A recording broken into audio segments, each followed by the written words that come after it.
Good evening, everyone, and welcome to the Mount Olive Township Workshop and Council meeting for July 23rd, 2019. If you would please stand for the Pledge of Allegiance and remain standing for a moment of silence for all those that serve and protect us and made the ultimate sacrifice.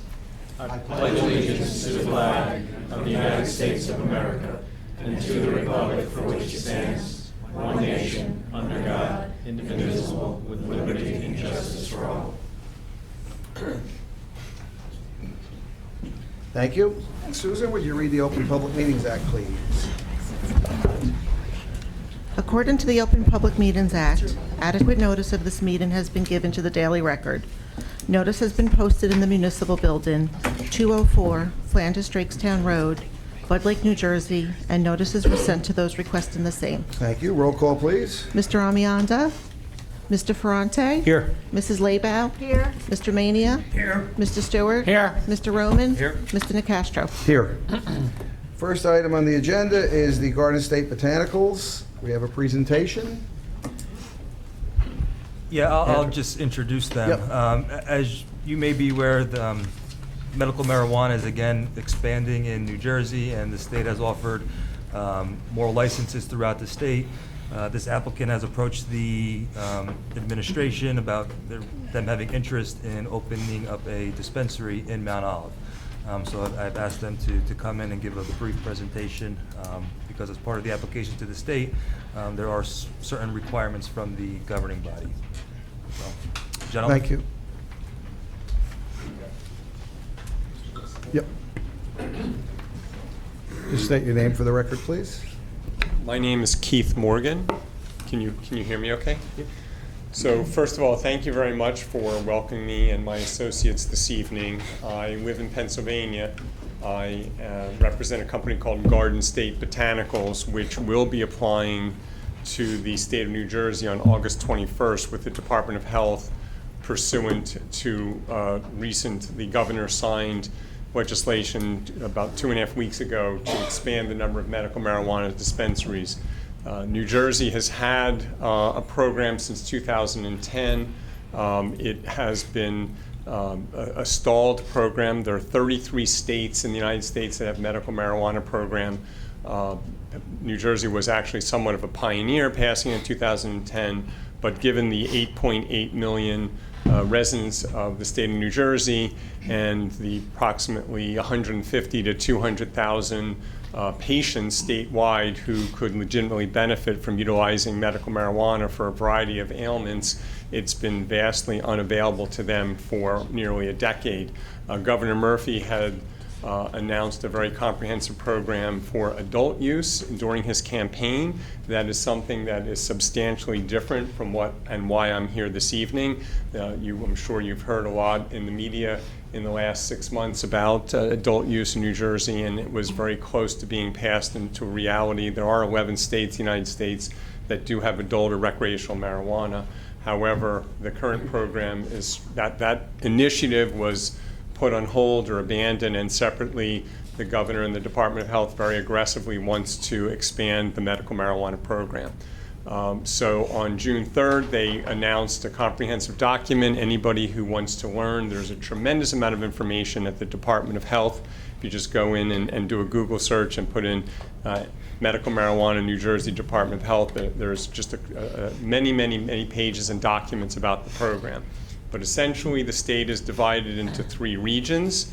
We're in the northern region. There are 15 dispensary permits that are, the state calls it a request for application, so it's a public document. It was released on July 15th, so just a week ago. The deadline to submit them is August 21st. It's a bit shocking that there's such a narrow time frame. For the 5 permits in the northern region, there is a very the application is hundreds of pages long. It's very thorough. The Department of Health will be very diligent in evaluating and scoring all of the applicants, and ultimately the ones that are awarded permits throughout the state will be the ones that have demonstrated that they have a number of very critical attributes. Number one, that they're very experienced in operating a medical marijuana dispensary, that they are very experienced at complying with all regulation and ordinances, and that they will, that the state has the confidence that they have the business expertise and a highly qualified team of doctors, pharmacists, nurses, and other medical professionals to fulfill the mission that was outlined in the state's regulations. Garden State Botanicals received certification as a woman-owned business and is 100% owned by New Jersey residents. I was engaged by them given my personal and professional experience in the medical marijuana industry in Pennsylvania. Along with my partners, we own 6 dispensaries, 3 in the Philadelphia area and 3 in the Pittsburgh area, and also a cultivation operation in Western Pennsylvania. Under the state guidelines, you need to get support from the immediate community where the applicant intends to apply. In addition, obviously you need to secure a location, and the location itself needs to comply with the local immediate community's zoning ordinance. There's pretty much only one zoning requirement that the state has, and that is that the facility is not located in a drug-free zone. I've met with probably 2 to 3 dozen meetings like this in the last couple of years in Pennsylvania and in New Jersey, and many people come up to me and seem very perplexed why there is this restriction on 1,000 feet from a school, or not being in a drug-free zone, because it is legitimately medical, but that is the reality of what's evolved in our culture as the benchmark. Having said that, as long as the location is not within a drug-free zone, the immediate municipality, at their own discretion, in accordance with their zoning, has the right to make a decision as to whether or not the location where the applicant wants to apply qualifies. Typically, it's zoned retail or commercial, or it could be medical. The immediate host community will derive significant economic benefits. The law that was just passed 2 weeks ago does have an explicit designation where the host community has the right to assess a 2% revenue tax on the net collected proceeds at the medical marijuana facility located in that location. When we met with Andrew and other members of the leadership here, that hadn't been passed into law, and we explicitly made a pledge of a minimum of $100,000 donation to the host community paid over the first 3 years, and commencing in year 4, 1% of revenue. However, we would certainly welcome and support the 2% number. The average dispensary, or based on the Department of Health website, the average what they call ATC Alternative Treatment Center in New Jersey did $8.8 million last year. In Pennsylvania and suburban Philadelphia, our average dispensary right now is doing between $5 and $6 million in revenue. I would think that if a town such as Mount Olive Township approved medical marijuana and that applicant was awarded a permit by the state, that expecting revenue in the $6 to $8 million range would be very, very realistic based on the number of patients that are throughout the state and the nature of the program, which would present a very unique opportunity to generate a significant amount of incremental revenue to the town's budget, well over $100,000. The state is very fragmented in the community's perspective about medical marijuana. There are some towns that are very much against it. They're more so about adult use, or they're concerned that medical marijuana can lead to adult use. Everything in the state of New Jersey today is about medical marijuana. Everything that we're here to discuss and present our requests to get the town's blessing or support so that we can apply in this community is for medical marijuana. I don't know how much time I'm allowed, and I'm sure you'll have questions. I could ramble on, so I don't know if I should pause for a moment and see what comes to mind. Yes, do we have any questions? Mr. Roman? Garden State Botanicals, when was that LLC created? So the LLC was officially filed on June 5th of 2019. The principals, however, have previous experience in medical marijuana. The president, Pat Nashorn, has an ownership interest in dispensaries in Pennsylvania and has been active as in pharmaceutical biotech industry for over 40 years. She has a very impressive resume. And what would be your role in this organization? So I actually have no ownership interest. I'm strictly a consultant to help them put together an application and apply to the state. If they were awarded, they have their own team of professionals. And I can assure you that, we're happy to provide any information on the applicant that you want in terms of their bios or resumes or background or members of their team, or a copy of the actual application to the state. But I could assure you that any applicant who is awarded a permit anywhere in the state is going to be highly qualified to successfully, operate in your community.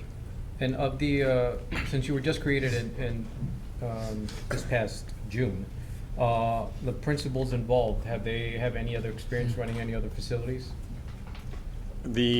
So on the application, there'll be identified between 15 to 20 employees. And there is a doctor who is the executive director and chief medical officer. He's a New Jersey resident. He's been in the pharmaceutical biotech industry for many decades. There's a director of dispensary operations who's identified, who's had experience running dispensaries in Pennsylvania. There is an attorney who is a New Jersey resident who's director of compliance to ensure that they comply with all regulatory. There's a manager of community outreach. There's a manager of patient relations. Excuse me, there's a manager of inventory. So there's about 15 to 20 individuals that are identified. Every one of them has their resume, their bio, and explicit detailed operating procedures for how the dispensary will maintain security, compliance, and operate. Will there be any allowed use of consumption on site or in the perimeter? No. Because if I read this memo correctly from our director of planning, it says that the legislation also provides an option for the consumption of the product on site. As part of your agreement, would you agree to abide by no consumption on site or on the immediate premises? Absolutely. The legislation also says that for a period of 18 months, the entity will only be permitted to hold one permit, but after those 18 months, an entity could be authorized to concurrently hold, the cultivator license, the manufacturer, and other permits of the sort. Are you going to be applying for any other permits once that period expires? I would think that's highly unlikely. Highly unlikely, but possible. I don't believe that the expertise that Garden State Botanicals has would extend beyond operating a dispensary. I have an ownership interest in a cultivation and a processing, and I don't believe that the ownership of Garden State Botanicals has any interest in participating in a grow or a processor. And as far as you're aware, if this applicant were to choose to do any of the other permits and licenses, are you required to come back to the township to seek those permission? Of course. I have nothing else. Mr. Mayor? How many other towns are you currently seeking to get approval from in northern New Jersey? So we've had, so each applicant is allowed to apply up for 3 locations, but they can only be awarded 1. If they choose to apply for 3, they must be in separate regions. So Garden State has already identified and gotten community support and everything that they need in the southern region for a location. We've had numerous discussions, and there's a number of towns in the central region. In the northern region, there are 2 other towns that we have active discussions with, one of which we've had formal approval. A number of them have their meetings on August 5th and August 6th. Some of them are on the same night. So ultimately, Mount Olive is one of our first choices, but there are others that we are in discussion with. How many other towns in the northern region? In the northern region, currently, there are, in active discussions, I believe, a total of 4. Okay. Based upon your last comment, if Mount Olive were to be in favor of moving forward with your entity, would we be the number one choice in the northern region? Or is that hard to say at this point? I would say the likelihood is about 90%. I appreciate your asking. There is a tremendous amount of work that goes into submitting these applications, and it's after we get the town support, then we need to get the zoning confirmation, then architects and civil engineers, and you have to do all kinds of presentation for the state. But I would say it's about 90% likely that everything appears to be what I would call ideal or highly favorable for Mount Olive. Have you identified a section of town where you believe that the facility would be appropriate if the town were to move forward with your entity? So we have identified, we have a list that my colleagues today, Mark Elbaum owns an AMCO franchise in Hackettstown. I've known him since the late 1970s. I used to be CEO of AMCO Transmissions, and he used to work at corporate. My father was the founder. And Mike Gorman, my other colleague, lives in Haddonfield, New Jersey. So they're both New Jersey residents. They're working with me. There's another gentleman, Tom Rosinski, who lives in Warren County in Washington, and he had oral surgery today. But these 3 gentlemen are much more knowledgeable, since Mr. Gorman works in the real estate business and Mr. Elbaum lives in Hackettstown, about the geography here. They've been actively talking to real estate brokers in the immediate community and have identified about 6 locations that are not within the drug-free zone, are retail sites. And we are optimistic that if we were given the green light, as far as the expression goes, to go to the next step, that we could present to your zoning officer a few sites that we believe would qualify. Existing shopping centers? They are existing shopping centers. I am fine with freestanding buildings. I'm also fine being in a medical facility complex. So I really think it's important we find a location that meets the need of the town. And I also want to reiterate that from the state of New Jersey's Department of Health's perspective, it's your decision as to whether or not it qualifies. If you, and we don't need full zoning approval, we just need a letter that says that the location meets your local ordinances, regulations for that use of medical marijuana. What's the approximate square footage that's needed for the facility? So we typically say the minimum is 1,800 to 2,000 square feet. It's ideal to be closer to 2,500 to 3,000. What kind of security is usually attached to a facility of this nature? So the exterior door is locked, and there is a vestibule or locking chamber. So no one can get inside the dispensary unless they've already been given a medical marijuana card. And so they would get buzzed in. They're in this vestibule. They show their driver's license and their medical marijuana card. And there's a receptionist, not armed. So you can call them a guard or man or woman receptionist, but they're clearly not, are not armed. And then both doors are locked, so no one can come in and no one can go into the dispensary, and the receptionist is alone with the patient. And once they're verified, then they buzz the door and they can walk into the dispensary. So they're probably somewhere between 8, 10, 12, 24-hour a day video cameras that you can access. There is a very comprehensive security plan that's submitted. The vast majority, I liken it in many respects to a Starbucks or a Dunkin' Donut or Panera Bread. I mean, most people feel you could go to a Starbucks or McDonald's anywhere in the world, and it's pretty much the exact same thing. Most medical marijuana dispensaries in the United States, when it comes to security and documentation and video monitoring and et cetera, is a very, very detailed, thorough system, and that typically is specified by the state. So you're almost like a franchisee complying with state requirements. Statistically, based upon the other operations that you've been involved with, what type of issues have you had in terms of dealing with the general public?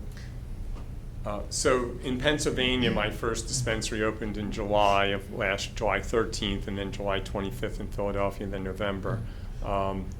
Honestly, to the best of my knowledge, we haven't had any problems. I mean, there have been the only problems on rare occasions. There was in Philadelphia, which is a vastly different neighborhood, because there were once or twice a person sitting in the parking lot in a car for 45 minutes that our security guard had to come out and ask them, why are you here, and ask them to leave. But we've never had any theft, break-ins, nothing. Fortunately, there's actually less cash at a medical marijuana dispensary than at a 7-Eleven convenience store, and there are less drugs than at a CVS or Rite Aid. Yeah, I kind of see it as a kind of a mix between like a jewelry store that sells diamonds that you have to be buzzed in the door, and a pharmacy like ShopRite, which obviously carries pharmaceutical medication generally locked up in a locker, which that's kind of what I see that you guys, the kind of operation you guys will be running. That's reasonable. So California just celebrated the 20th year anniversary of them passing medical marijuana. And in the 2 decades now, 33 states have it. So it is a very thoroughly defined system. I can tell you I've always been in favor ever since the program was announced. I'm always looking for opportunities to fill open spaces in town. I think this is a good opportunity. Some of the concerns that I've heard are no different than if the neighboring town were to be granted the operation without the revenue gain to the township. So I would ask that the governing body actually approve the operation, and that I'm hopeful that your entity will move forward with Mount Olive Township as the applicant for the northern region, and if awarded, that you would decide to have it here in Mount Olive.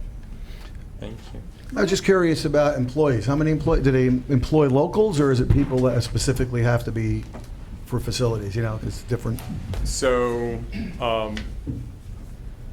we do employ from the immediate community as best as possible.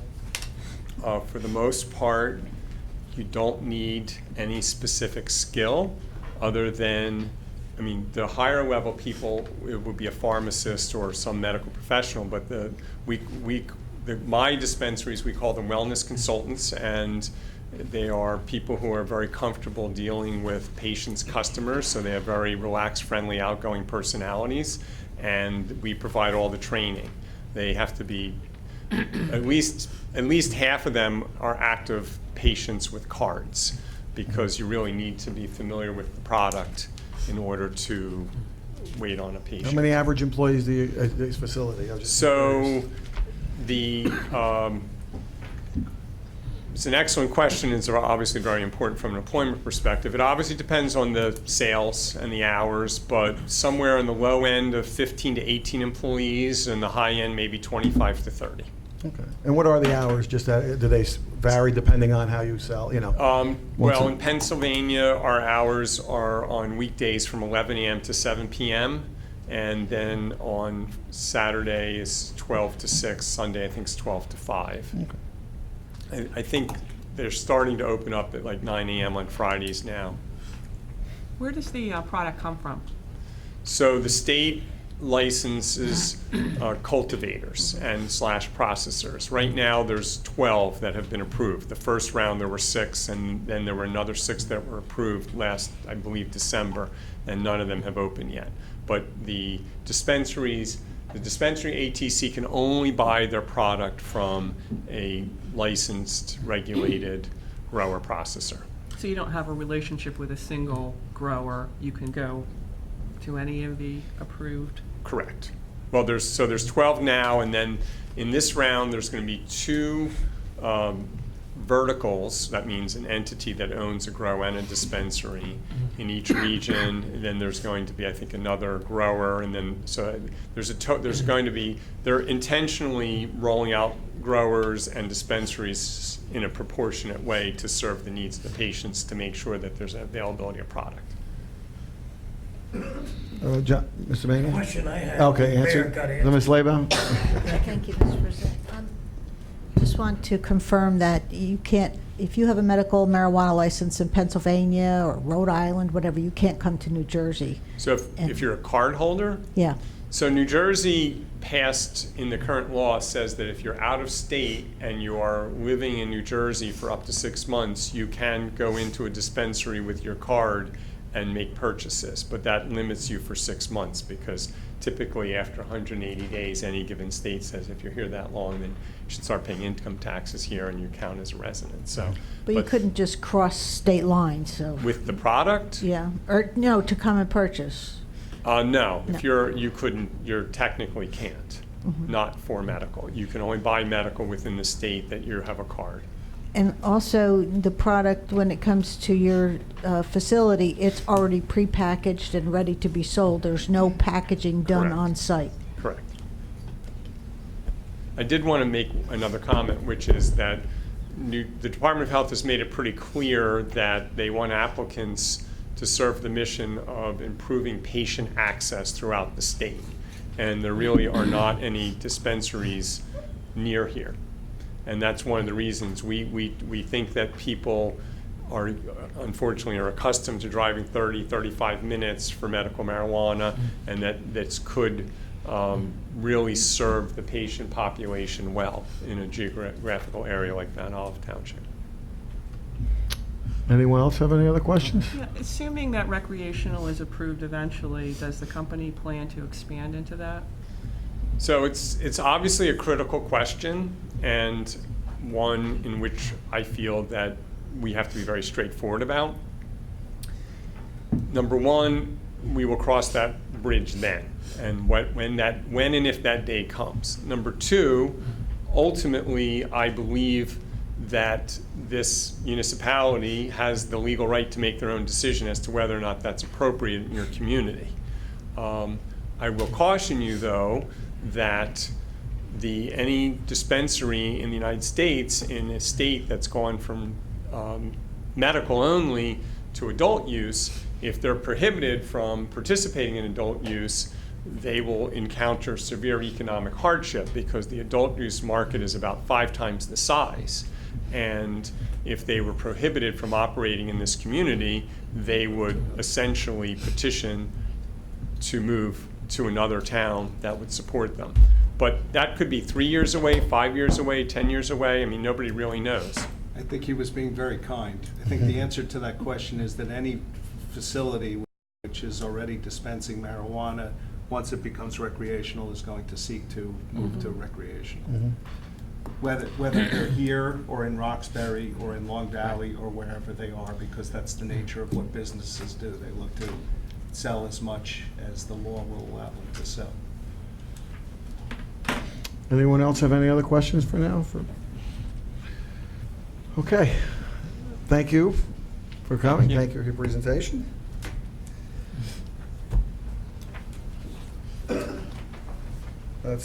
Next item is we have open space plan updates.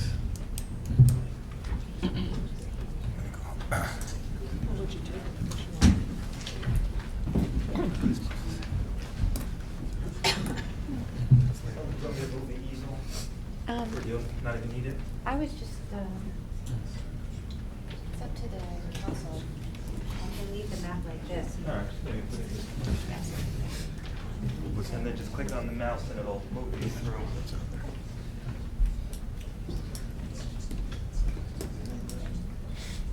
And it's okay to sit here? Yep, there's a microphone right there. so you can- Also, do you all have the handout? Yes, it's in Yep. It's in the book. Yes. If you recall, several months ago, we've engaged with the Land Conservancy to update our open space master plan. Yep. As part of that, they're required to do several public hearings. This is the first one. They've already done some preliminary work, so they're here to kind of give us an update and move forward with the process. Great. Go ahead, Barbara. Thank you. So my name is Barbara Heskins Davis. I'm Vice President of Programs at the Land Conservancy of New Jersey. I'm also a licensed planner. The Land Conservancy of New Jersey has worked with Mount Olive Township since, I think, 2001 on your open space program. And we're very proud to own South Branch Preserve within the municipality, right down the road from the municipal building. As Andrew said, Mount Olive Township has hired the Land Conservancy to update your open space and recreation plan. Your open space and recreation plan was completed in 1999. You updated it again in 2001. It was just a minor amendment. And then in 2009, you did a trails plan, which you submitted to the state as an open space plan, but it's not really an open space plan. And besides, now the state requires that your open space plans be current as of every 10 years, so you're required to update your open space and recreation plan in order to qualify for funding through the Green Acres program for land acquisition. And to be completely forthright, Mount Olive Township's Green Acres funding through the state of New Jersey was canceled this year for a lack of activity. So if you want to reapply for state funding, you need to update your open space and recreation plan and then submit that to Green Acres so you qualify for state funding. In 2016, residents of the state of New Jersey passed an amendment to the Constitution to authorize a stable source of funding for open space. This year, Governor Murphy signed legislation to make that permanent. So each year, the state Green Acres program will have a steady source of income for open space and recreation projects. And that's a big deal for Mount Olive Township because you can apply through 3 programs. So the purpose of the meeting tonight is for me to give you an overview of your open space and recreation plan, how it's going to be updated, what the sections are, and give you kind of a roadmap for where we're at. We're just at the beginning of the process. We met with Andrew, and we've had a kickoff meeting with your Open Space Committee, and you're very fortunate. You have your chair and vice chair of the Open Space Committee here tonight. Bob and Kathy are both here representing the Open Space Committee, and your Open Space Committee is composed of residents representing a wide variety of interests. So it's a very diverse group, which is healthy for the municipality. Great. So these are the goals in your 1999 Open Space and Recreation Plan. And when I was reading them, I was very impressed that in 1999, you identified these as goals for a program. A lot of towns, I'm just finishing up a community in Bergen County, just added the establish a park within a 10-minute walk as a goal, just this year. And you established that as a goal 20 years ago, and I think that's really commendable. Preserve the integrity of your existing public open spaces. Again, that's a very forward-thinking goal for your open space program and one that you've actively worked to implement. You want to make sure there's an adequate supply of recreational lands, and you want to protect your watershed. You want to protect the water quality and quantity of your streams. You want to make sure you continue to have a diversity in your landscape. Listening to your prior presentation, Mount Olive is very thoughtful about how it develops and protects its community. When you enter Mount Olive Township, you really know where you're at. You have a designated corridor of commercial real estate along the Route 56 corridor. You have a diverse array of housing opportunities and housing stock for your residents, and you have a very deep inventory of parks and open space lands, and it's something you should be proud of. Your Municipal Open Space Trust Fund, the voters approved to establish it in 1995. I would guess it's one of the first in Morris County to establish an open space trust fund. It was approved at 1 cent. So you established your Open Space Committee in 1996, and then there was some kind of snafu, but you didn't start collecting your trust fund until 1997. You preserved your first property with your Open Space Trust Fund the following year to expand the Bud Lake Bog Natural Area. And in 1999, you adopted your Open Space and Recreation Plan, and you immediately submitted that to Green Acres. Green Acres has an excellent program for towns with an open space plan and a dedicated open space trust fund. It's called the Planning Incentive Program.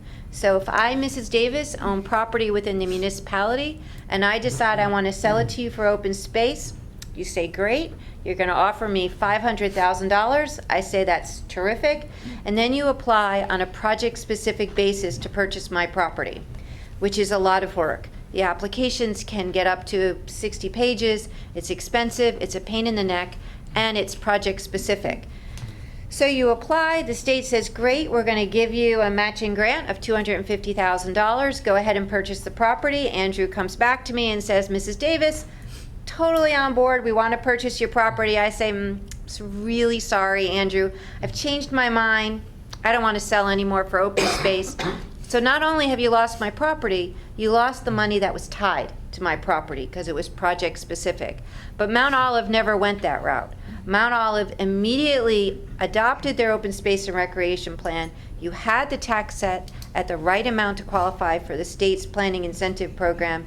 You submitted it to the state, so your open space plan became your application for land acquisition, which gave you the flexibility to apply for funding for any of the properties within your open space plan. And that's really critical as you go about updating your open space and recreation plan. Oopsie, sorry. So this gives you an idea of how well Mount Olive has done through their open space program. So because you have your open space and recreation plan, you've received $6.174 million from the state of New Jersey for land acquisition and park development. Of that $6 million, 5.9 of it was for land acquisition, which is a remarkable thing. $10.5 million was received from Morris County for a variety of projects, and that helped you preserve over 2,200 acres. Mount Olive has been one of the most active communities with Morris County's open space program. And I'm going to tell you that Morris County's open space program, in my opinion, is really hurting in terms of applications. Towns are not applying the way they used to for the county open space program. Mount Olive does have an application in this year to the county's program. I'd say that is going to be a very competitive application. And as an open space advocate, it's what I do for a living, I get a little concerned when communities don't move forward with their open space programs and you have public dollars unspent. So again, I think it's great that Mount Olive has applied to the county this year for funding. The trust fund brings in just over $500,000 per year, and you spend it, I'd say about 3 to 1 on land acquisition. So you spend about $3 million on land acquisition, $1.5 million on major park improvement projects, and your current balance is just under $500,000. And we're in the process of, formalizing that in your plan. Your municipality is really well balanced between state parks. You have county parks and you have municipal parks. And again, part of the open space plan is to give a picture, an inventory of how your lands are used and how they're protected. So again, as I said, I represent the Land Conservancy of New Jersey, and we're a major landowner in Mount Olive Township. We own 400 acres that are part of South Branch Preserve. And just to give you a quick aside on what we do at South Branch Preserve, this year, finally, we have a really good farmer on our property. City Green, which is a nonprofit organization based out of the Clifton and Patterson areas, has Farmer Joe, which is farming the front field on Wolf Road. And you have been with us through some disasters of farmers, and City Green is great. And their whole mission is to bring back food to people who need it in the urban areas and don't have access to it. Our gardeners have donated over 2,000 pounds of fresh produce to food pantries right here in Mount Olive Township. And a requirement of our agreement with City Green, we don't charge them to use the property, is that they bring back 10% of what they grow to Mount Olive Township. So it's a win-win, and we're super excited. You have just under 2,000 acres of land on your recreation and open space inventory. And I do want to kind of highlight that for a minute. So your recreation and open space inventory is an agreement between the municipality and the state. It says, I, the town of Mount Olive Township, hold these lands for recreation and conservation, and I promise I will always hold them for recreation and conservation. Love the town. And the Green Acres started this because when they first started their open space program back in 1964, they awarded towns money for land acquisition, and it was primarily in the urban areas. And in order for those urban areas to buy those parks, they sold off other park land in order to buy the new park land, which the state of New Jersey felt was antithetical to what they were trying to do in terms of increasing the inventory of open space. So they created this ROSI system to obligate the towns to understand what permanence meant. Now, your planner is working on your update to the recreation and open space inventory, and he is consulting with your open space committee, and we'll review it as well, because your recreation and open space inventory does own land that was set aside as part of housing development, and there might be some infrastructure improvement that needs to be put on those. So your planner is looking at that to make sure that your ROSI does work robustly for the community. You have 338 acres of preserved farmland. You have 3,700 acres of state parks and just under 300 acres of county land. And we've been working with Morris County to get some greater clarity on what the county holdings are in Mount Olive Township. And I think it's really important for you to know what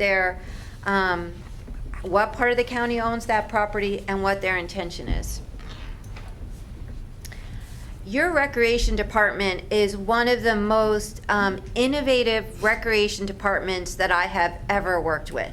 To give you an idea of the number of plans that I've worked on 150 open space and recreation plans throughout the state of New Jersey. Mount Olive Township is the only recreation department that's set up the way it is. I met with your recreation director. She's a treasure. I mean, I don't know. I think about her a lot. I don't know how she gets done everything that she gets done for the municipality. But you have a robust recreation program that really works hard to meet every resident's needs and every resident's abilities. If my kids were younger, I would, sneak into Mount Olive a whole lot more. So you should be very proud of your recreation department. The open space map, which is on the easel to my left, will give you an idea of how land is used in the municipality based on the tax assessor database. We don't use zoning to create the open space map. We use a tax assessor database because that shows you exactly how the properties are being used right now. And it'll be divided up among a number of categories. So let me show you a clip. So this is an enlargement of the Bud Lake area on your open space map. And again, the full map is on my left, and that's a clip on the presentation. So anything that's green, regardless of the shading of the green, means that it's permanently protected. So, excuse me, the lime green is municipal ROSI properties. So your Turkey Brook Park and your Turkey Brook Greenway and Drake's Brook Park, those are all municipal holdings that were preserved as open space. The darker shade of green, the Bud Lake Wildlife Management Area and the Bud Lake Bog Preserve, those are state holdings. The county holdings are more of an olive green, and I think that might be on the next map. So anything that's pink is educational or charitable or religious property. Anything that's purple is publicly owned but not preserved. Anything that's orange is commercially assessed, and I think we did that over 2 acres, and that may also include apartments and industrial properties. Anything that is peach, and I'm just going to get up to show you because the color is hard. Okay, that's right. Okay. So this is farmland, this shade of brown. This shade of peach is the residential property, and we did it over 2 acres. So the reason that I include the residential properties, I don't want anyone to think that you're out to buy their house, is I served as chair of my open space committee. I live in Randolph, right next door, for 15 years. And when we first started our open space program, I thought, I'm so good at what I do. I know everything. I'll make sure our map is really robust. Randolph will be much better than Mount Olive. And our largest developer, our busiest developer, contacted the Open Space Committee and said, you're missing a property, and I really wanted to buy it to put in a development, but the owner won't sell it to me. I know they'll sell it to you for open space. And it was a residentially assessed property that was oversized with an undersized house, and I have a picture of the property in my office because, first of all, I love the property, and second, it's a reminder that no one knows everything, and you should be careful about how you design things. So we include residentially assessed properties that are a little bit larger because they may represent an opportunity for enlarging a park, putting a trail on it, and you just never know. But it doesn't mean that you're going to acquire somebody's house. On undeveloped properties, the Class 1, are the traditional inventory for open space, and those are shown in yellow.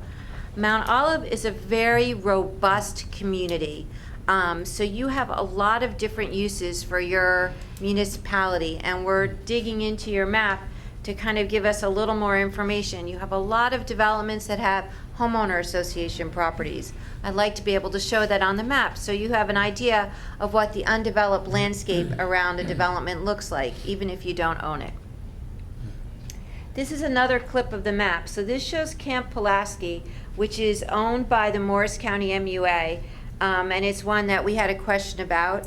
We did hear back from Larry Gindolf today, who is the executive director of the Morris County MUA, and it's currently used as a composting facility, which you know, and he doesn't really have any further plans right now, but it's one that Mount Olive should keep an eye on, you know, in terms of being good stewards of your municipality, and it's right next to the state park. So what are our next steps for the open space plan? So we're going to have a tour of the municipality with the Open Space Committee. They'll invite members of the governing body. They'll invite Andrew. I'm hoping they invite your planner as well, if he's able to take a tour of the municipality. Look at some of the properties that you own and some of the properties that you may want to own and why. We're going to review your recreation open space inventory, as I mentioned, and look at your private homeowners associations, and we're working closely with your open space committee on that. I really want the open space committee to look at the goals from 1999. Do they still work? What needs to be updated in 2019? And concurrent to that, your open space plan includes an action program. And your original open space plan did that, but it's long since expired. So what do you want to do come 2019? Once the report is written, the Open Space Committee will review it, and then we'll ask to go in front of the Planning Board, because that's the body that adopts it as an element of the master plan. It's required by the state of New Jersey that it be an element of your master plan, both for Green Acres and if you submit it to Sustainable Jersey, which will get you 10 additional points through your Sustainable Jersey initiative.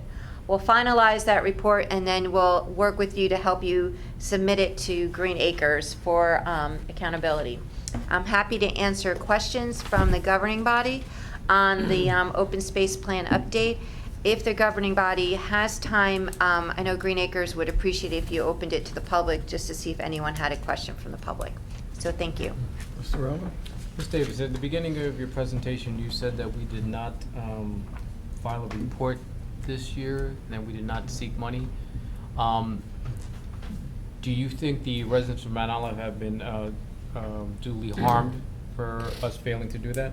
No, And- I'm sorry, go ahead. So you don't anticipate any adverse effects in the future? No, so rather than shake my head, I'll verbalize it. No, I don't think Mount Olive is at risk for not receiving state funds in the future. I think that that's part of the fiduciary responsibility of the state of New Jersey, that if the town has unexpended funds and doesn't have plans for using those funds, that the state would reabsorb them. And you had those funds for quite some time, and they did it for communities throughout the state of New Jersey this year. I think because the municipality is updating their open space and recreation plan this year, kind of your working year, that come 2020, they're going to have a funding round. You'll be first in line and you'll qualify. It's a much better way to go. Start clean. Thank you very much. Anyone else have any other questions or anything for Ms. Davis? One thing that makes Mount Olive great is just what we have, and that's really it. We talk about that all the time when we go into other communities. Mount Olive is so great because of the diverse things that we have, the farms, the open space, we all love that stuff. We have a good amount, when we're always looking to purchase more properties, as you say, and things come up, but we have a good amount of open space, correct? Are we one you consider with more open space?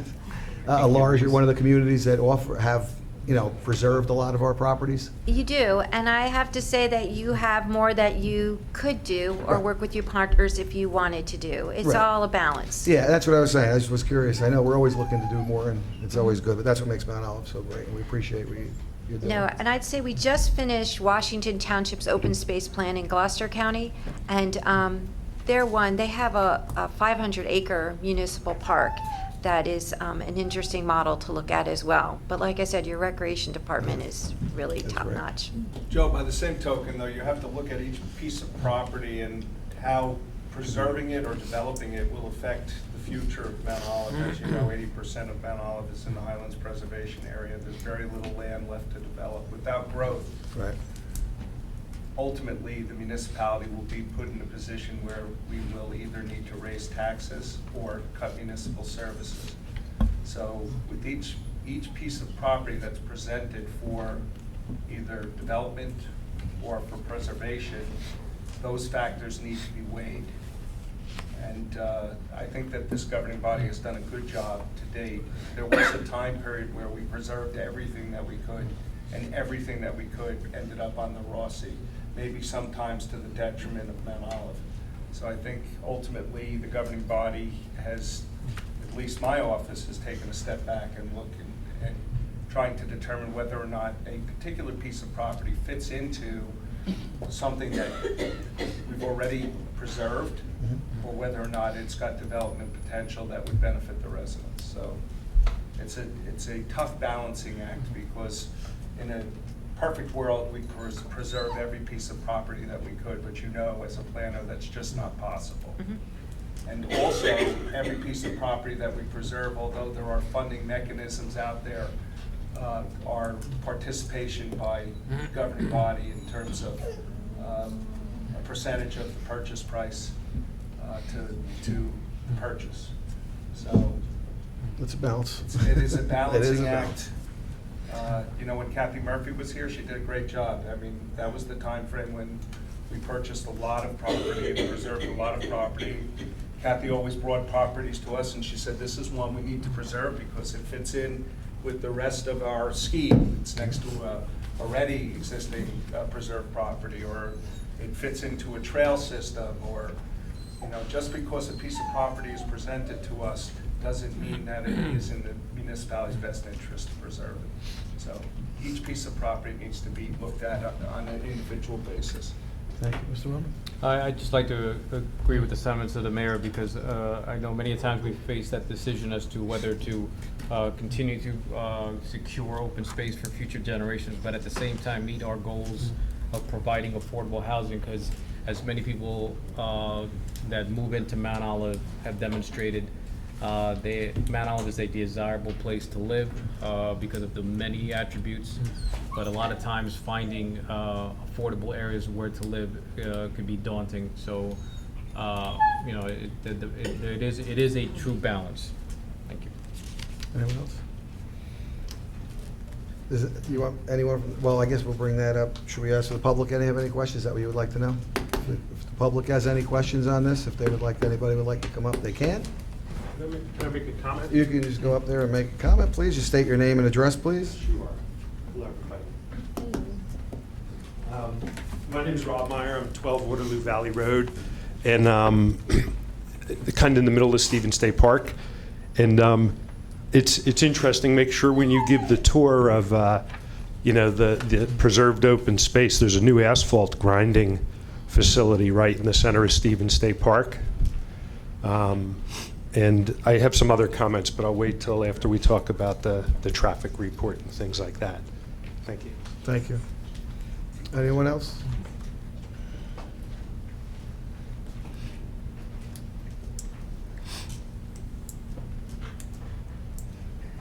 Hi, my name is Robert Oshust. My last name is spelled O-S-Z-U-S-T, and I'm at 307 Kings Village.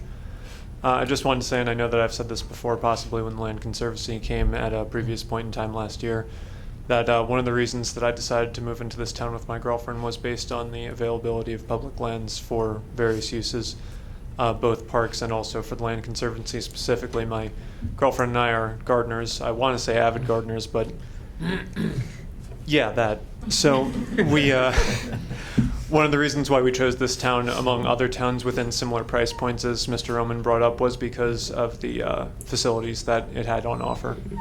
But obviously, if the Land Conservancy in similar areas are preserved forever, for however long that may be, then I think you're going to continue to be a good town for forward-thinking people that want to continue to use natural resources. So thank you, and I hope you continue to encourage programs like this. Thank you. Anyone else at this time? All right. Barbara, thank you. And Thank thank you. you for all the work, the Land Conservancy, those things are great over there. How did the goat make out this year? That's right, we have the Project Chew. Goats are good. Goats are eating what they're supposed to eat. It's a There you great, go. great thing. Do you want me to leave the map here for you? Yeah, okay. Yep, that'll work. Thank you very Appreciate it. much. Thank you, Barbara. Thank you, and thank you to the Open Space Committee for all you guys do as well. Yeah, good job.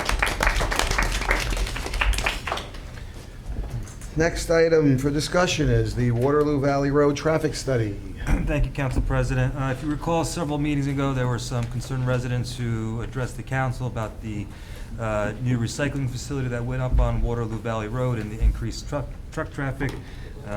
You requested administration to present some options as far as the traffic goes. So I had the police department do a traffic study in the area, and I've supplied that to you. So there are 3 different recommendations with solutions and impact studies. KDS has agreed not to use the one section of road in front of the residential zone as a means of ingress and egress.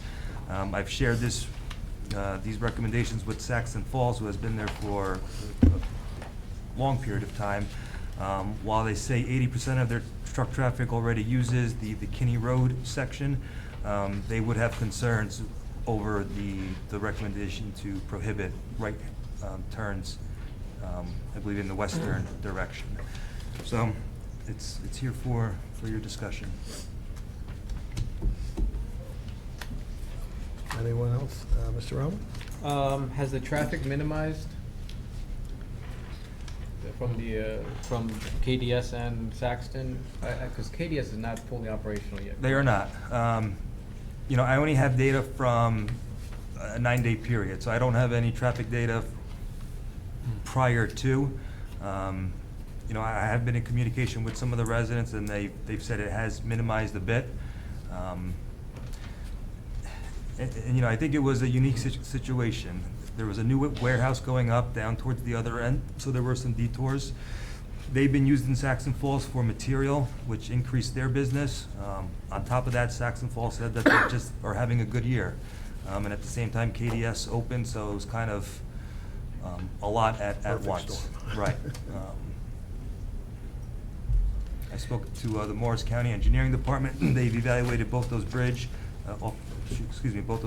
and based on the condition of the bridges, there doesn't seem to be any weight restriction needed from an engineering perspective. So So is this something that we should just, we only, like you said, you've had a short period of time, I guess, to see how the traffic flow is from when we did this? Should this be extended so we can study a little further out and see where, now that if the other place is getting operational, and see what's going on? Because we really don't have. We could see how it goes throughout the summer, revisit this in the fall, do another traffic study, see how the patterns have changed. I could, you know, meet with Saxon Falls and KDS again and see if they have any recommendations as far as, you know, a balance of traffic and not restraining their business. And it's a tough, So Andrew, if we prohibit the right turns, that would impact Saxon Falls? That's what Saxon Falls said, for the businesses that leave towards Hackettstown area. You know, it's just a matter of an extra couple miles that they would have to travel, but Right. but again, we don't have a real handle on the study yet. It's only been a short period of time. it was Is a that- 9-day study. There was a vehicle count, a miles per hour study. How long has Saxon Falls been in business in that area? I can't About say. 40 years that I know of. 1955. So with the vehicles, that's vehicles including trucks and all, like cars, Yeah, trucks, everything. trucks Doesn't and matter cars. what it is. Right. All right, so we don't really know the The breakdown? breakdown of how many No. trucks per se? No, that was just the total volume. That was just per the day. total volume, so it's really hard to tell. I don't know how many residents and all would travel up and down there, how many Yeah, I mean, cars unless come you through send there. someone there in person to do the count. Right. To determine if it's a car or a truck. Because that's another factor, we don't really know if out of a couple of hundred, is it 180 cars, 40 trucks, 50 trucks, 100 trucks? I mean, We don't really know. yeah, I, for one, would be hesitant on impacting a long-standing business that, from my understanding, they also maintain the roadway there at their own expense and under no obligation. Correct. So they are the epitome would be what you would want to consider a good business neighbor. And so I think it would behoove us to make sure that we have total information, especially once KDS becomes operational. Obviously, with taking into account the impact that it has on the residents in the area, and you know, I will also take the recommendation of Officer Poquat that has recommended that we not take any action at this moment. Yeah, I'd like to see at least the study, like get more details, as we're saying. I think it's important to get good numbers. 9 days isn't really going to tell us enough to help anybody. So if we can do that, I guess, like we said, over the summer, come back with another study by the fall and get a better handle on the numbers, make a better decision. Ms. Laybow? I just want to make a suggestion. It seems like it's going to change a bit when KDS opens full services, and then when, what's it called, where the construction's going on? The ADS, ARC, No, the. warehouse? No, yeah, in the trade zone there on the other end. Mhm. They're not done with that yet, so No. we don't know the impact that will have, so. I mean, while it's good to have the study done, I just think It would the miss- study would be better if everything was Skew it- finished. You'd skew it with trucks coming in for work, construction work that won't be there a month Yeah, later that or won't be whatever. there, so I would, you know, Well, I agree with Alex. I think we should be hesitant about prohibiting the right turns for Right. Saxon Falls. That hurts saying that, didn't it? Yeah, at least Yeah. until we got to get numbers, I think, more so. And then we could take it from there. but we need That's I it. think we need real numbers. That's what I'm saying. So I Yeah, think we real have to wait numbers. until we get everything So- completed. That's a good point. Because after, when they were here the last time, I dragged my husband down there. Mhm. And boy, were those workers surprised when we came out on the International Drive end, and my husband's like, "You're gonna drive on that?" He goes, "That's not even a road." I go, "Yeah, it's got tracks, it's got tire tracks." And we did make it through, but it was pretty scary. And I'm thinking, there's a lot of trucks going back and forth just for that alone, For the so. construction. So I they don't- should be, whenever they're completed, I guess, is what we should look at. We don't know When when is they're gonna be done. KDS, did they have their, comply with all their, We're plans? still finalizing that. Because the whole thing could change so much after. Well, whether KDS is operational or not shouldn't impact the study. They weren't included in the original, in this study, and Oh. they've agreed not to use that Willow Grove section, so they should be irrelevant to the study. Yeah, they wouldn't be part of it because they're not gonna use that road anyway. They're agreeing to, so that's good. So, yeah, we just have to wait. I think, as we said, we should wait for better numbers. Do a study when it's done, okay? Does anyone else have anything else on this topic right now?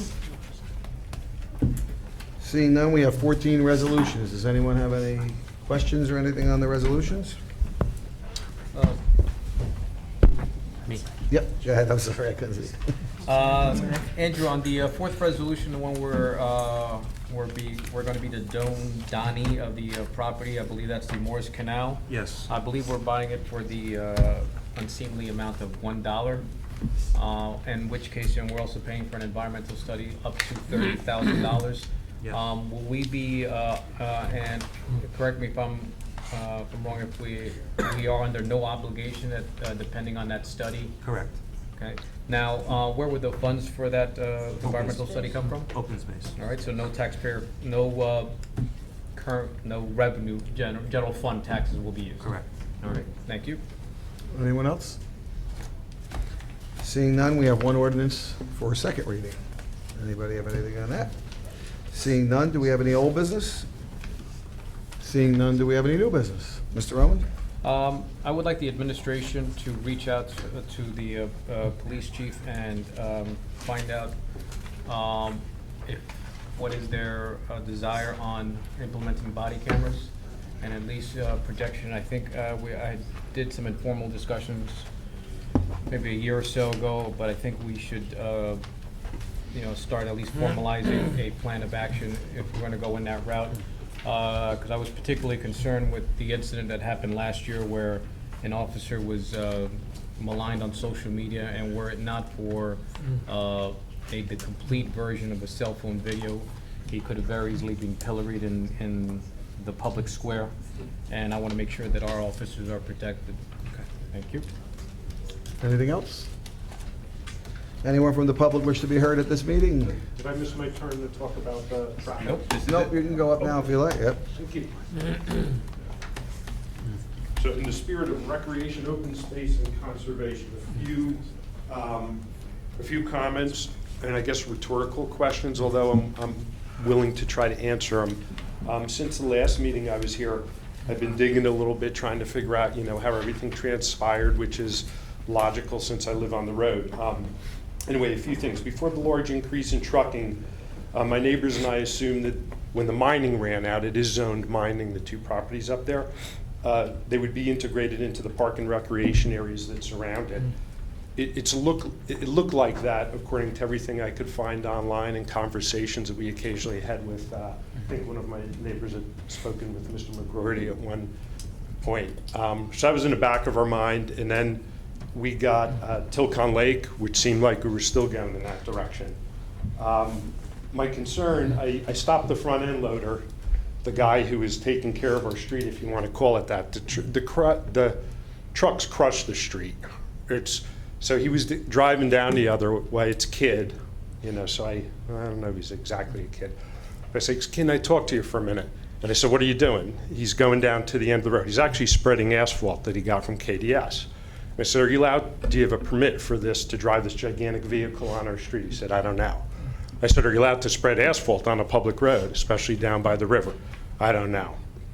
So I said, could you stop in front of my house because it's creating a dust storm? Okay, what about the other people? I said, we're not digging the dust, okay?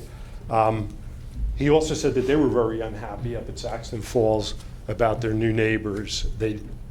This is his words.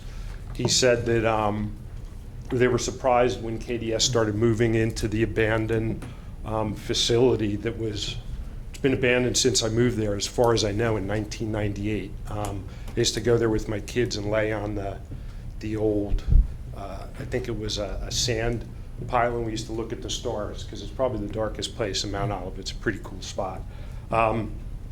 Anyway, then I found out, going through the meetings, that the variance meeting, Mr. Schindler spoke in favor of it. So I thought that was kind of odd. I'm still confused by the wording in the environmental study that the land has no other uses or no other value, that was done by Mr. Ingram, who was the engineer, the planning engineer for KDS. I look at it and I see fly fishing, mountain biking, hiking, all kinds of really cool stuff in a really unique area. So I ask, is there no public value of keeping the place quiet? I'm wondering what's happening down the road for Saxton Falls, because my understanding is back in '98 when, or I don't know if it was exactly then, when they stopped pumping down the pits, that they're not technically mining anymore, although I could be off on that. I don't know if there's anything else to mine if you can't go down. And so that was where we kind of understood that it was to return to the parkland as a series of lakes. I heard as early as 2015. That was in the old township, notes and stuff that I was able to get from the town. We asked the town to do a traffic study. We thank you for that. The temporary rerouting of the trucks to Kinney Road has reduced the traffic to about 30 trucks a day past our houses. We were up as high as 120 when, all this stuff was kind of cooking.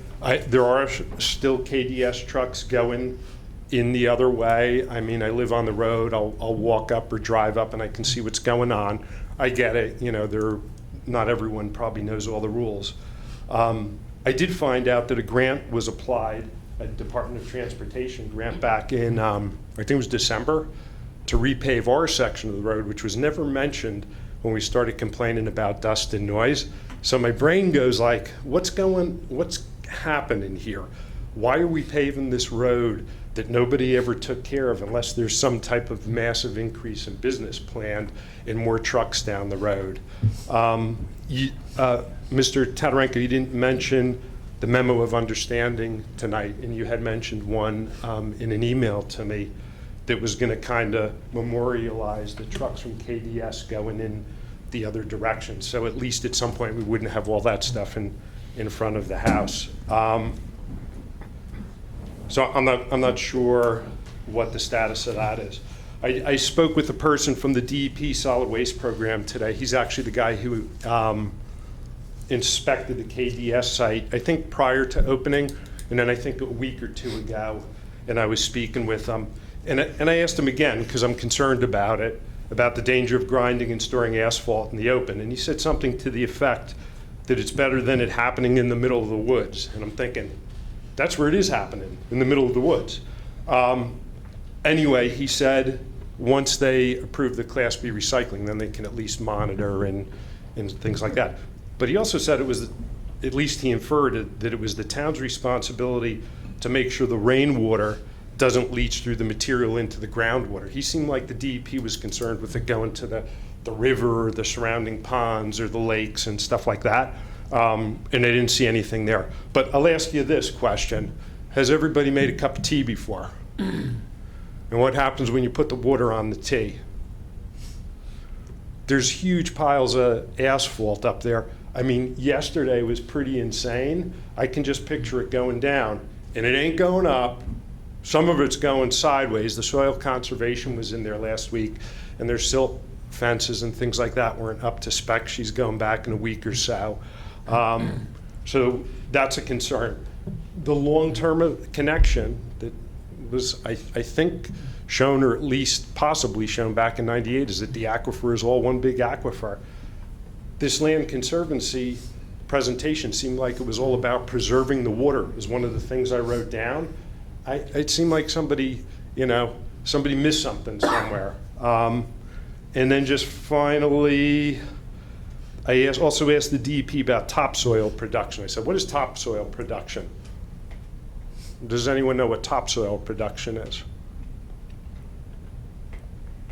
No. Topsoil production? Yeah, I know, is this a quiz?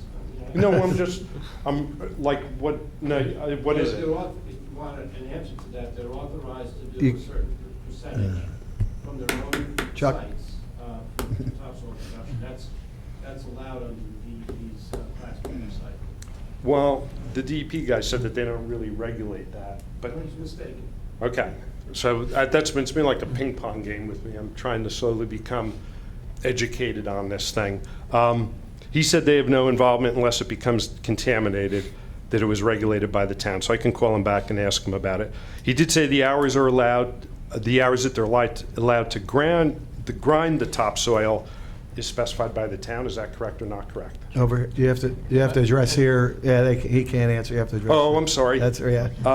So a few evenings they've been grinding the topsoil at KDS. I went up there today, a truck, Newark, New Jersey. I took pictures of it, backed up, dumped it kind of over to the side where the big barrel grinder. And they run that at least on 2 occasions. The 2 nights that I went up there where there was nice weather, there's a guy up there till about 8 o'clock at night. And it's not quiet. You know, it's right in the middle of State Park. It's grinding rocks and dirt and, crushing concrete in it and something else, I think.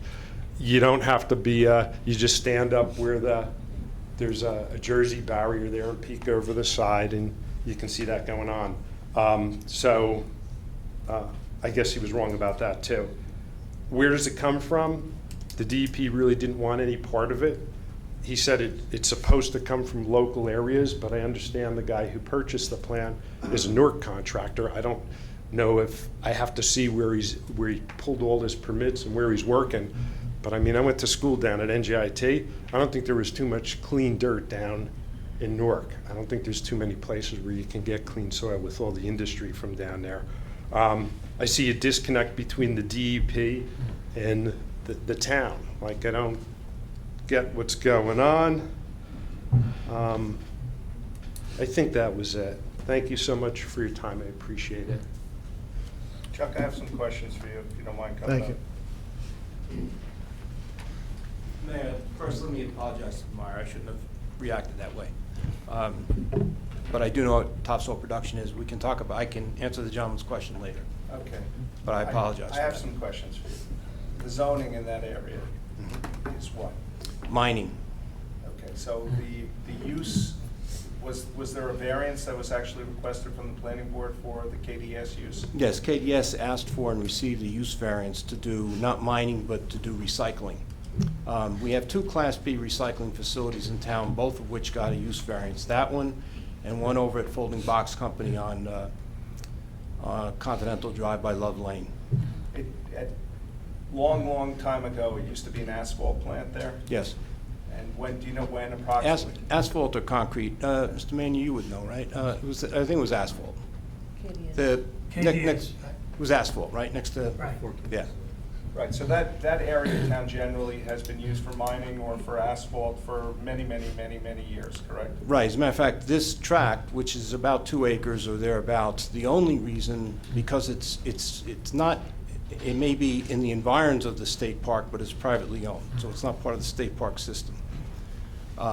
Perhaps one day it will be, just like Tilcon, what is known as Tilcon Lake at this point. The only reason that KDS was successful in getting a variance, because it is in the Highlands Preservation Area, is because it's a disturbed site. And they had to stay within the limits of the disturbed area. One of the questions that I've had for a long time is the Saxton Falls operation. And I was part of the reclamation discussion way back in the early 2000s about what was going to happen with that property when Saxton Falls finally was done at the site. Are we anywhere near Saxton Falls being done at that site? I'm looking into that now, actually, Mayor. As the gentleman said, there was a projection by Mr. Schindler that somewhere in the neighborhood of 2015 they would be maxed out, but they continue to go. Now, what I'm looking at right now is to see where they are with their reclamation plan, which is one of the requirements. Right. As Tilcon had a reclamation plan as well. Ultimately, the municipality is going to take ownership of that property once the reclamation plan is put into place and completed, correct? Either the township or the state, if it goes to the as part of the state park system. It sounded to me like a lot of the questions that were brought up were geared towards shutting down the KDS use, notwithstanding the fact that it's been approved by the planning board. Is that realistic? Is there something that the town can do once the approvals have been obtained? Not unless they don't abide by the approvals. As a matter of fact, we have a meeting this Friday morning with KDS to go over a number of things. There are signs directing their trucks not to use the bridge that's near the residential area. But I realize that that doesn't necessarily mean not all of them will go, although last time is when I was here and there's a lot of discussion on it, most of those trucks, as we've talked about since, were not KDS trucks. But we will definitely make sure that they adhere to the board approval and the conditions that were attached, including hours of operation, which I have to check. I don't believe they can be operating in the evenings, but we'll have, I don't have the file with me. Well, it makes sense that they shouldn't be operating in the evenings. I believe it's Yeah. 6 o'clock. And Right. I've Yeah. spoken to the owner a couple weeks ago when the resident addressed me, and he apologized, but obviously he's still doing it, so it will be brought up. I just want to say, too, we're going to go over, we're not taking the position that, well, that's DEP's responsibility, they have to do this. I mean, we realize that there are certain things, and the DEP is the first to tell people, municipalities, that's our jurisdiction, be it wetlands or whatever. But we will look again at the Class B license requirements, and there are many pages and many requirements that go into that, which are above and beyond what our local zoning requires. So, but we'll look at that as well, especially now in light of the discussion that the resident, Mr. Meyer, had with someone from DEP, some of which I think the person from DEP was perhaps not as well informed as he or she should have been, but we'll check. Well, my biggest concern, obviously, is that the municipality has an obligation towards the health, safety, and quality of life of our residents, Okay. whether Mhm. it's 5 residents that live in the middle of the woods, or whether or not it's a 200-house development. So what I'd like you to do is to give some thought to Mr. Meyer's concerns, and to provide to both the administration and to the governing body some steps that you believe are relevant and implementable in terms of lessening the impact of the operation of the KDS plant and / Sexton Falls. What can we do to protect the residents who live in that part of town? Okay, very good, we'll do that. And I'd like you to provide that to Mr. Meyer as well for further discussion. I'd like to have that within 30 days, if possible. No problem. Thank you. Thank you. Does anyone else from the public wish to be heard at this time? Seeing none, close to the public. At this time, we're going to go into an executive session. Mr. Mania, would you take us into executive session? Thank you, Mr. President. According to Section 708 of the Open Public Meetings Act, I make a motion to move into executive session to discuss attorney-client privilege matters, noting that the minutes will be available upon conclusion of the issue. Second. All in favor? Aye. Thank you. Everyone can leave for a little bit. We'll be back in the session. I make a motion that we adjourn to the public meeting. Second. All in favor? Aye. Any opposed? So I open up the public meeting. Do we have a motion to close the public? No. Oh, no, where are we?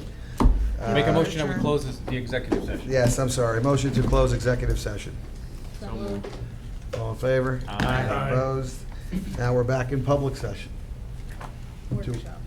Workshop, correct. Workshop. Do we have a motion to adjourn from the public workshop meeting? Motion to adjourn public workshop meeting. Second. All in favor? Aye. Any opposed? None. I will open up the Mount Olive Township Council meeting for what are we, July 23rd, 19. January. Boy, oh boy. I'm telling you. You're up. Susan, would you read the Open Public Meetings Have Act, another please? According to the Open Public Meetings Act, adequate notice of this meeting has been given to the Daily Record. Notice has been posted in the municipal building, 204 Flanders Drakestown Road, Flood Lake, New Jersey, and notices were sent to those requesting the same. Thank you. Roll call, please. Mr. Amianda, Mr. Ferrante, Here. Mrs. Leibau, Here. Mr. Mania, Here. Mr. Stewart. Here. Mr. Roman. Here. Mr. Nacastro. Here. Mr. Ferrante, would you approve the minutes from the previous meeting, July 9th, public meeting, workshop, and closed session, please? Sure, I make a motion to approve the July 9th, 2019 closed session, workshop, and public meeting minutes. Second. Roll call, any discussion? Roll call, please. Mr. Ferrante, Yes. Mrs. Leibau, Yes. Mr. Mania, Yes. Mr. Stewart. Yes. Mr. Roman. Yes. Mr. Nacastro. Abstain. At this time, we're going to go to the mayor's appointments.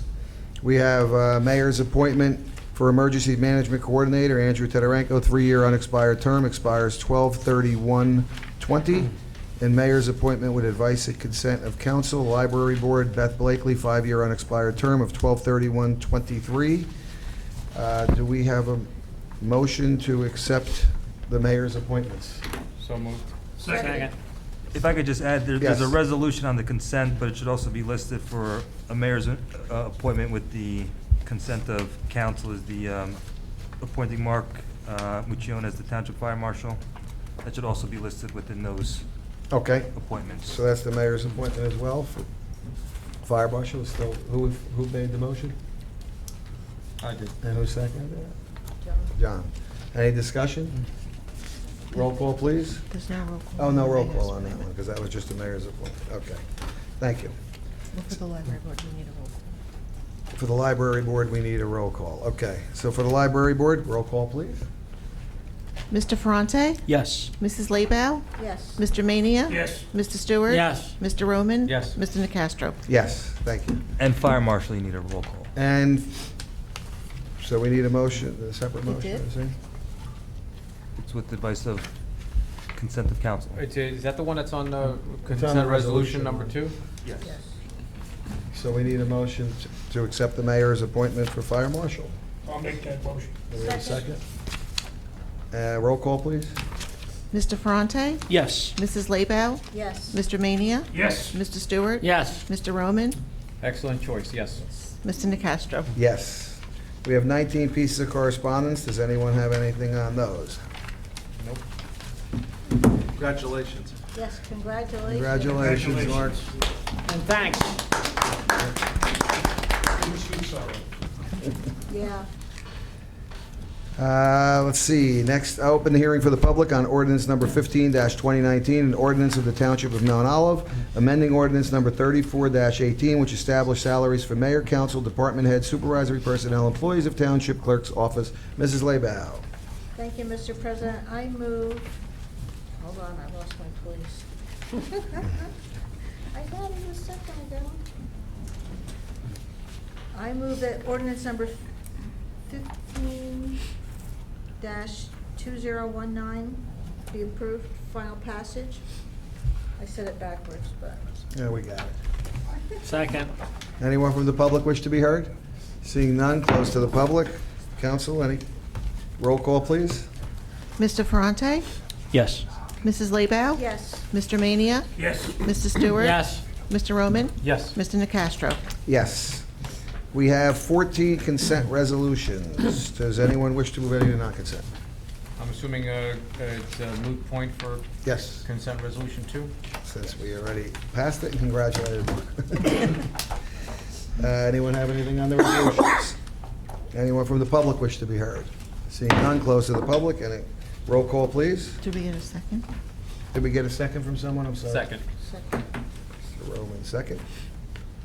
Mr. Ferrante? Yes. Mrs. Laybow? Yes. Mr. Mania? Yes. Mr. Stewart? Yes. Mr. Roman? Yes. Mr. Nacastro? Yes. Administrative reports? I'll start. Friday, July 26th, Move It, music and movies starting at 7 p.m. Ice Age to Meltdown, presenting sponsor Dorsey and Semrau. Saturday, July 27th, 10 to 12, Touch a Truck, presenting sponsor Centenary College. Lots of fun for the little ones, $5 for monster truck rides. Sunday, July 28, 2019, 1 to 4 is Pirates Day at Bud Lake Beach. I understand that the lake is once again open for swimming as of testing today, which is good news. Hey. And finally, the senior picnic is Tuesday, July 30th, 2019, from 9:30 to 1 p.m. Thank Quite you. early. Are they going to Anything eat else? burgers at 9:30? So that they can get to early bird special at 4? Is that it That's all I for have, administration? yeah. Thank you. Mr. Stewart, would you move the bill list, please?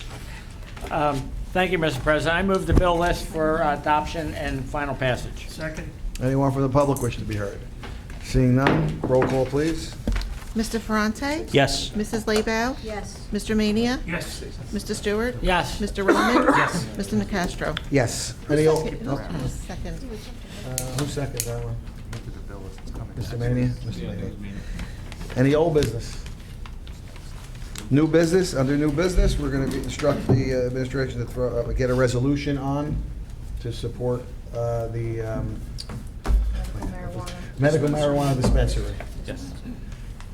I'm sorry. I lost my train of thought for a while. You got derailed.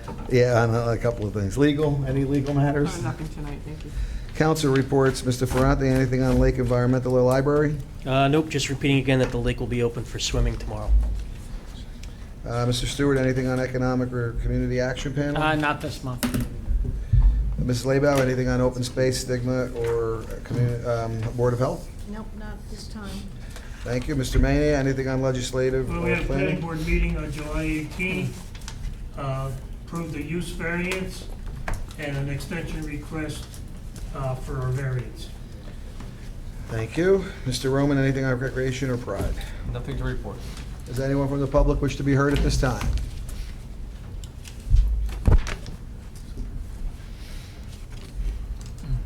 Hello again. First name Robert, last name OSZUST, 307 Kings Village in Bud Lake. I was going to pull up the date, but I forgot to. I just wanted to thank the members of the council who I spoke with regarding model rocket launches in town parks. I was able to work with my volunteer group, the Civil Air Patrol of the Picatinny Arsenal in Dover, to organize about 5 cadets in collaboration with the AIAA, which is an Institute of Aeronautics, to launch off some model rockets over by the Chester CCM, or Chester Stevens. Stevens School. It was a great event, and a couple of cadets got some badges through the program for doing it. So I just wanted to thank the town again for That's great news. helping me. Yeah. Yeah, you're welcome. Good. Thank you. Thank you. Anyone else from the public wish to be heard at this time? Seeing none, close to the public. Any council comments? Mr. Ferrante? None tonight. Ms. Labow? Nothing. Mr. Mania? Nothing. Mr. Stewart? Congratulations, Mark, and thanks Oh, for yes, doing it. That's what we should. Yeah. Mr. Roman? Nothing. Same. Mark, congratulations. We have a motion to adjourn? So moved. All in favor? Aye. Any opposed? Thank you.